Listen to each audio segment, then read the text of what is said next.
2 weeks ago, I know there's a lot of new faces here. So 2 weeks ago, we talked about, we did a credit introduction. We talked about how the scale is from 300 to 850, and how really a credit card works, and why why we sometimes mess up our own credit and we learn from those mistakes. So to continue on, does anyone have? Let's just see. Does anyone remember what a credit score is from 2 weeks ago? It's when you pay your debts on time, basically, right? Yeah, that's a good definition. Cohen? Your rating of credibility that the bank gives you and how much they trust you. Good definition. All right. Yeah, wonderful. Okay. So today we're going to be talking about down payment and interest rate. So we're combining this unit with, as I said, I want to create as many opportunities for you guys and make you aware as much as possible about your own future. That's all we're about in Financial Club, making opportunities. And that's why I'm introducing this to you. So let's see, does anyone know what a loan is? Let's hear it from the audience. When the bank gives you money, basically. Bank gives you tabs. Ask money from the bank Don't touch with your share, the intention of getting it for the future. Okay, and just like Phil said, and this is, but with that, when you do take a loan, they're lending you money, so they'll take interest rates, right? Because if I'm giving you my own money, I'm taking away opportunity of what I can spend with it, so I have to get something in return. When say like Jesse or someone, right? They want to apply for a loan.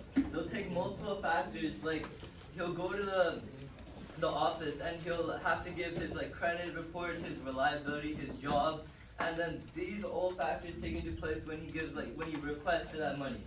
So because down payment and interest rate, it's a two-part type of meaning because it's so important to know. Because as I said, my parents own multiple businesses in the Tri-Cities, and they had to first build up a good credit, getting their higher credit, and then they were by taking loans and all, and then by then they were able to take higher loans. Because when we buy when we have our $3 million gas station, we don't have $3 million in cash, right? Most people, very unlikely anyone will ever have $3 million in cash. But what they can do, remember this, the down payment typically is going to be 20 to 30%. 20% more common than, I don't know, this applies to loans like house loans, real estate loans, business loans, and loans in general. And that's why I'm sort of introducing, but with this comes interest, like I said before, 5% interest, but the truth is a lot of people misunderstand what interest really is. Does anyone for a Haichu have want to give a clear definition of what interest is? Haichu? Anybody? Come on. Okay, Brady. An extra margin of payment for a down payment generally, or for any form of. Excellent. My bad. Very good. But anyway, so but the thing about interest rate and all is that it's pointless to teach, kind of. Teaching you how to calculate it. That's why I want to show you how loan calculator kind of does the math for you. Because look at, so this for example is how much monthly interest is type of thing. This is how those who want to create their own business and who want to own their own type of business, real estate property, you're gonna have to take a loan. And that's why I'm putting so much importance on this. So, and these are the interest rates that will typically be what you'll have to pay for it. On the higher end, you're gonna have to pay, these are all monthly payments. Think about this. If you have 5% interest, this $536.82, and you take a loan of $100,000, and this is, so the bank or whatever you're lending money from will give you a fixed period of time to pay that back in monthly installments. As such, this chart right here is a 30-year fixed payment chart, which means that you're paying a fixed payment for 30 years monthly.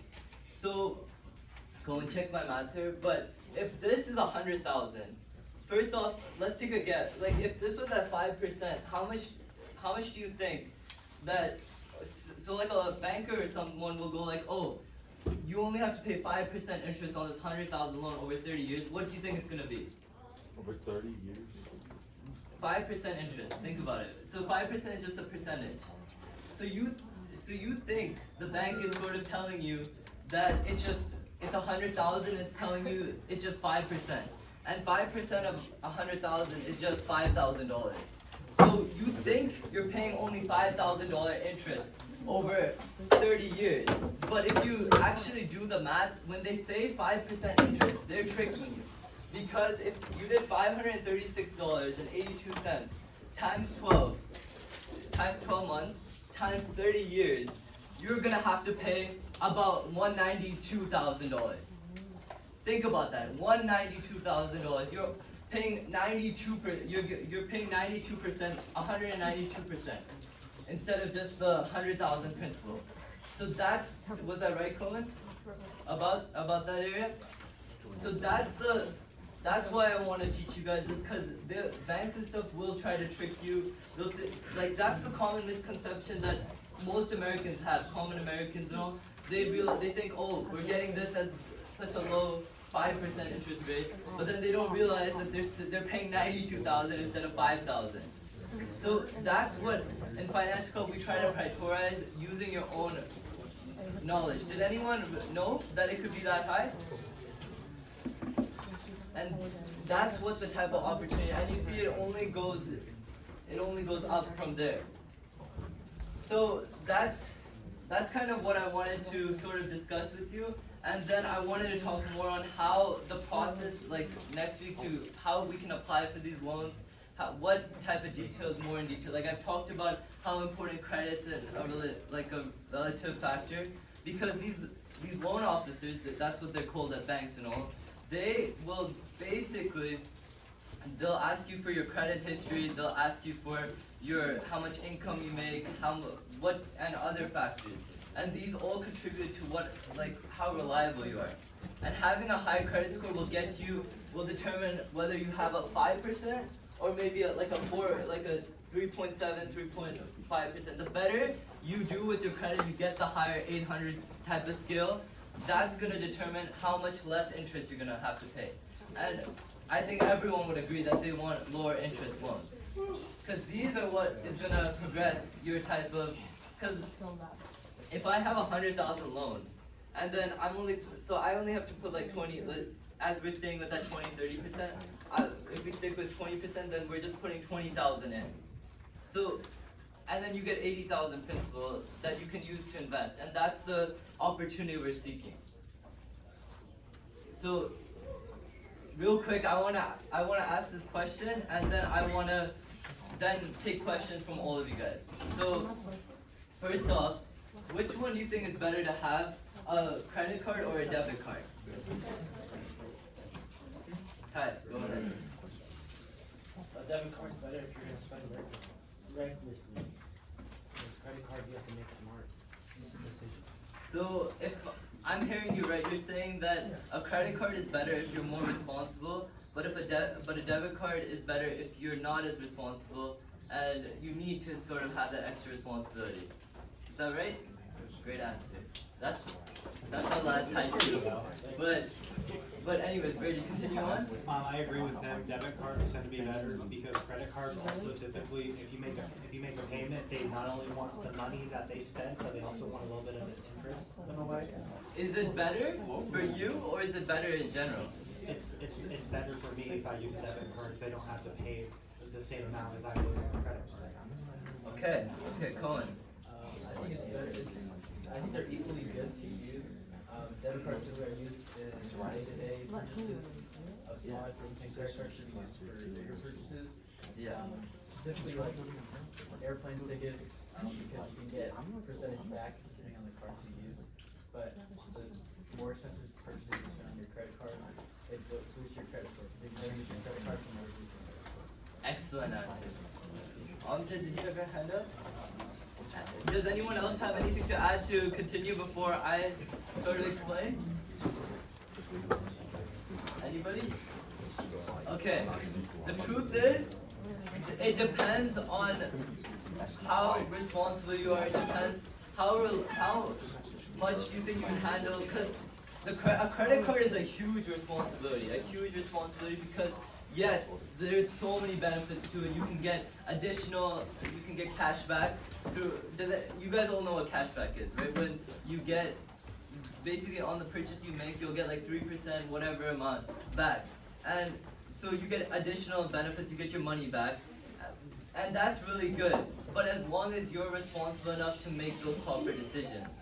And then a debit card, for example, would be better if you're starting off. Like this, we kind of take advantage of. Like, yes, we can't open credit cards till we're 18, but right now we have the chance to open a debit card for absolutely free, like through Visa or whatever you want to do your banking with, because that will give you the proper responsibility of how to manage your money. Because if you can learn to already have the responsibility by the time you're 18 years old, you are set to skyrocket with your credit score.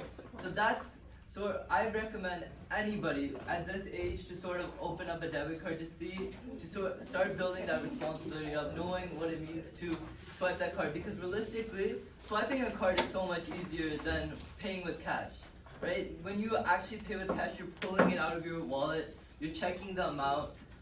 That makes you much more aware. That's the same thing you have to build with your debit card. It does not come naturally.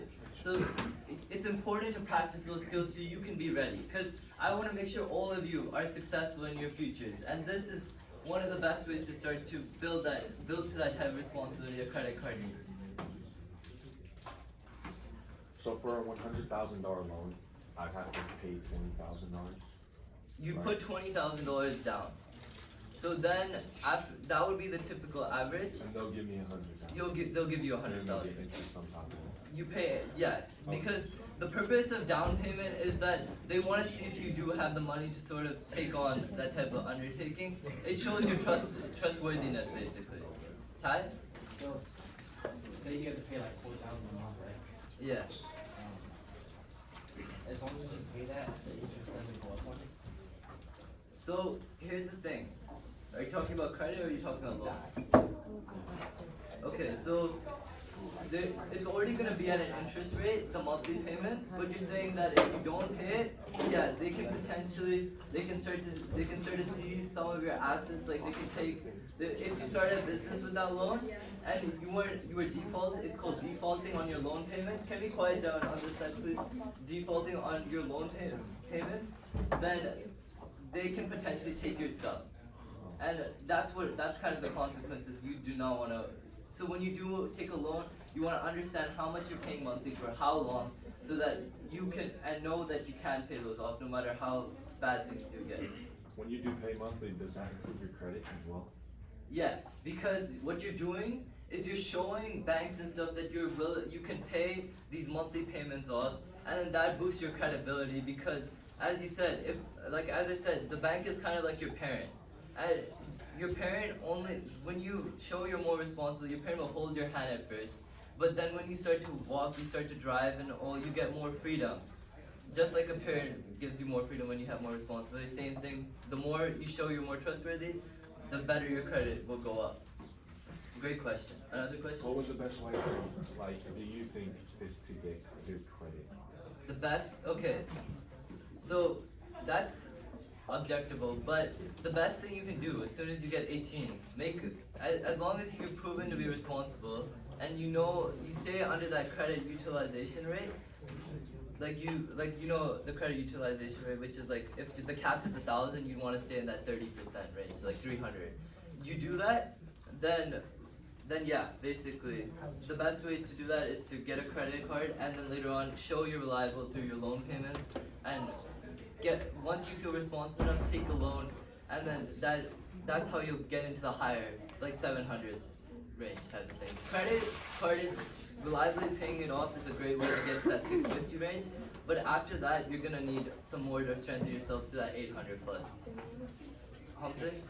Can you open your credit card before you're 18, through your parents? No, you can't. You can as a trusted authority figure, but you cannot grow your credit You cannot grow your credit unless you're 18. But you can set up things to make you responsible enough. Does anyone have any other questions? Alright.